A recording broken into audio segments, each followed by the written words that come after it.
Welcome to another quick look with 7outof10, and this time we're at No Kuni, the JRPG from Level 5 and Studio Ghibli. The moment you find me swanning around the high seas, looking for landfall to go and plunder, well, treasure chests and what appear to be Pokemon. So this is quite a, well, it's been a bit of a grind in the last half hour or so. It's reached that classic cliche of JRPGs where you find that doing the main quest and most of the side quests isn't quite enough. So all the enemies I'm now fighting seem to be far higher than me, and so the enjoyment, I have to say, has been somewhat sapped in recent excursions. The general principle is quite good though, because I honestly think it's a shame that it's gone down this route. The story itself is odd, in the sense that you, Oliver, a boy from Earth, suddenly find that your mother was soulmates with a powerful sage in an alternate universe, as you do. So I've donned my cloak and headed to the alternate universe to try and help her out. Along the way I've collected some friends, and also a collection of monsters which can fight alongside me. So this at the moment is the overworld. You can get on land, I just happen to be on ship at the moment. Let me just heal myself up before we go any further. Let's have a sandwich, because sandwiches always have restorative powers. In fact, let's pimp my other chums out as well. Feed them bread. Anyone knowing me will agree that bread is the life force that ticks the universe. So yeah, basically No Kuni is a standard JRPG, except that you get to fight with a batch of familiars.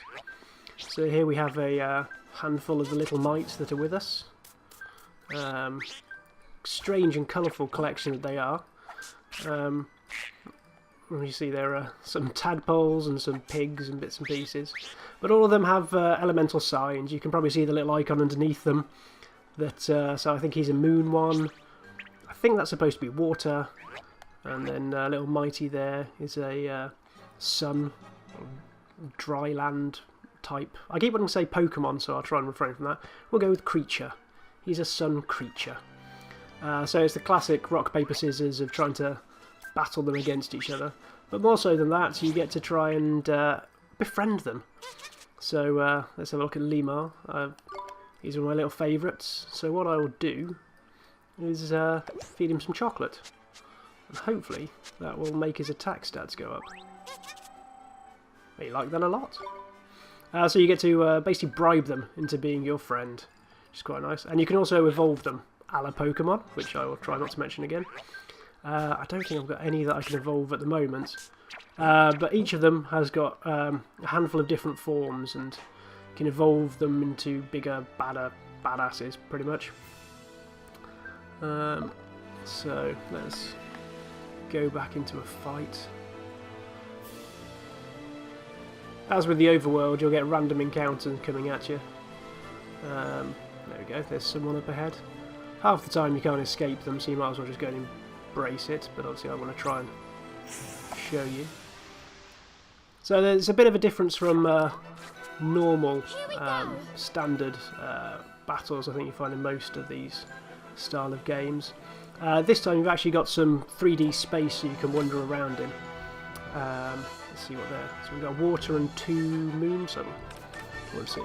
So Sid himself, hoping this doesn't cost me the game, can actually wander around, try and get, not so much the drop, but manoeuvre away from certain attacks, or even go and collect little power-ups that fall down on the battlefield. Oh no. Oh, that's alright. So while you can move around, it's questionable how much effect it actually has on proceedings. As you can see, I can swap between swap between people as well, and Swain's about to die, so I'll have to swap back to my mage, pull up a healing spell and see if I can keep him alive for a bit longer while everyone tries to gang up on me. So I'll run away, run away, run away, run away. In fact, do another spell. Probably on Swain again. And then this is not very manly. I warn you. Obviously, you can see that, but when things start going pear, it's best to run away, power yourself up, and then try and fight your way out the corner. So we're out. So let's try and get him back in. Bubble bath. Yeah, potty seems to be half the way down. Oh, not very effective at all. Let's send in. He's my sort of tank. Let's see if he. Now you see that little green thing there he's dropped. There's a bit of health, so it's worth me going to go and grab that as well.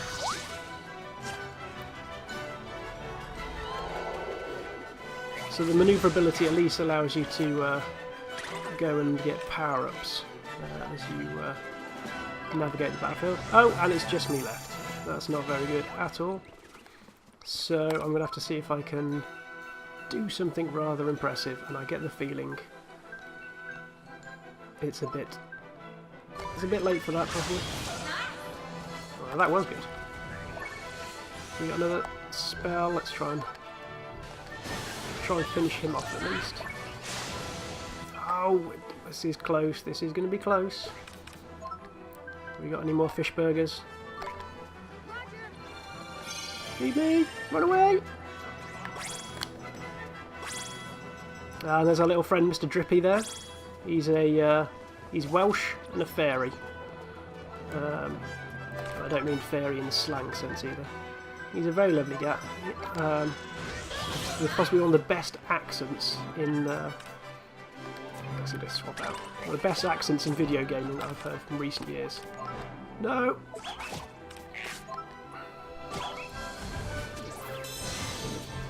Well, that's rubbish. So I've got no XP left. No health mana points left. Can I drink a coffee?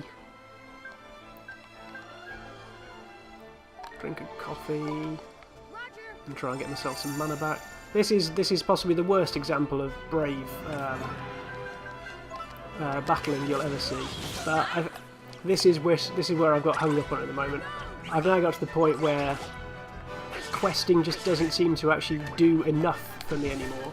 I need to go out and grind in the field, and by golly, by jingo, that gets annoying. There's so much I actually want to love about this game. I mean, the fact that you get all those little creatures, you get to try and level them how you want, put on special powers. So you can see I might have just learned a new one there. Customise them, make them feel part of your little fighting family. And then they just wear you down. They wear you down time and time again by getting you to go off and just grind. I mean, I've got no qualms with actual difficulty levels, but yeah, you'd probably prefer it to be slightly more in tune with how you're stepping through the story. I feel I mean, I can go off and fight a boss, and I'll probably try and end this quick look with that. But I just get absolutely hammered every time I go in there, which is a shame because the style is very bright, it's colourful, it's very endearing that I want to carry on playing, but it just gets in the way.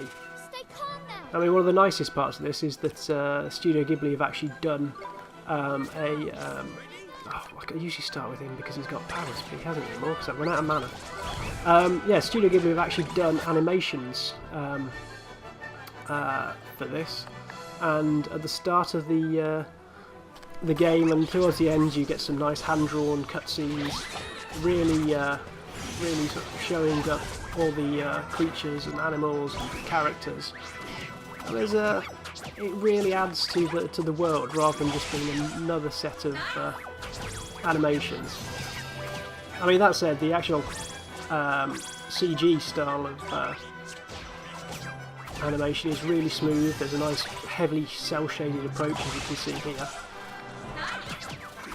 But there's something quite charming about knowing someone's put pen to paper. The voice acting is really good as well, I think, as you'd expect from having Ghibli on board. Even Mr. Drippy, who does his best Welsh, and he just keeps ending everything with tidy. And that's apologies to all the Welsh people out there. But everything is tidy and it's blooming and it's blimey. He tries to get away with as much swearing as possible without actually swearing. We run out of burgers. Burgers. So let's see if we can actually land this thing.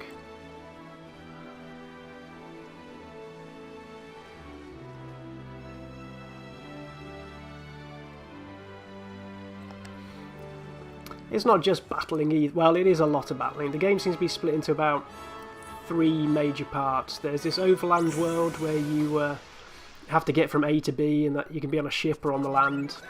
There's a nice batch of cities as well. Actually, they're all nicely fleshed out, full of quests that you can do to help progress things and just add flavour to the world.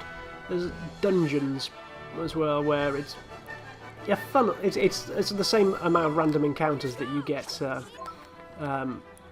in this open world area, but very funneled, very funneled. Usually with a nice toy at the end. Oh my god, we're getting destroyed.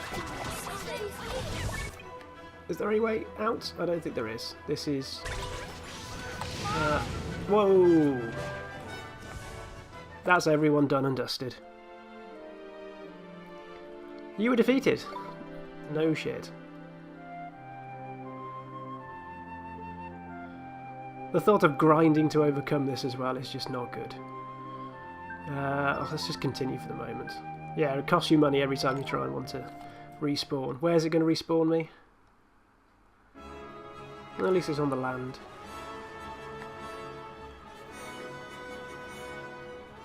How far can we get around?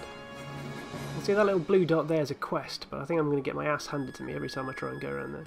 There's a quest over there as well. So let's have a quick look through the journal while we're here. So, yeah, it's the usual sort of RPG bits and pieces where you get your swords and all sorts of tat. You don't usually find chocolate, though, I'm sure, in most RPGs. There are a lot of spells that you can do as well. In fact, I've got all my mana back, so I might try one more attempt to go around there. You can cast spells to... There's a little puzzle, shall we say, in the world. Things like lock chests, gaps that you need to bridge that need your magic ability. Let's try this one more time. So it's not all just roaming, you occasionally do have to think about what you're doing. But 90% of it is this. If I'm sounding weary, well, after 13 hours, whatever it is, I just want some more variety. Well, that went better than I thought. All these attacks and timers, so I can't actually do anything for the time being. Let's... This little one is getting an absolute kicking. Let's swap back to him. Eat some bread. Oh my god. The nice thing is, if only one of us dies, then we can swap out to the other characters. I don't know what... you can give all these people tactics, but it seems they insist on... just swapping to really weak characters and persevering with them.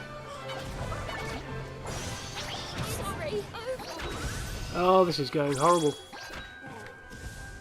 Is that all over again? You can see Mr. Drippy in the end, over there, dancing away. But I think we should probably call it there, while I still want to play this game. Up until about 12 hours, I was having a whale of a time. The progression was quite good, the battles were a challenge, without being frustrating, but it's just got over that cusp now, where to get to the level it wants you to be, you just have to fight, and fight, and fight, and fight. And although there is a certain amount of variety with your 3 characters and 9 minions, it's just not worth it. I honestly don't think it's worth it. And if it's anything like Final Fantasy and someone tells me it opens out after 24 hours, well, they can go and get stuffed. If a game takes that long to get good, then Stay calm now. yeah, I think something's gone horribly wrong at the design stage. So, yeah, this is No Kuni. JRPG fans, I'm sure you'll enjoy it, but anyone who likes sensible progression in your games, beware. So until next time, goodbye.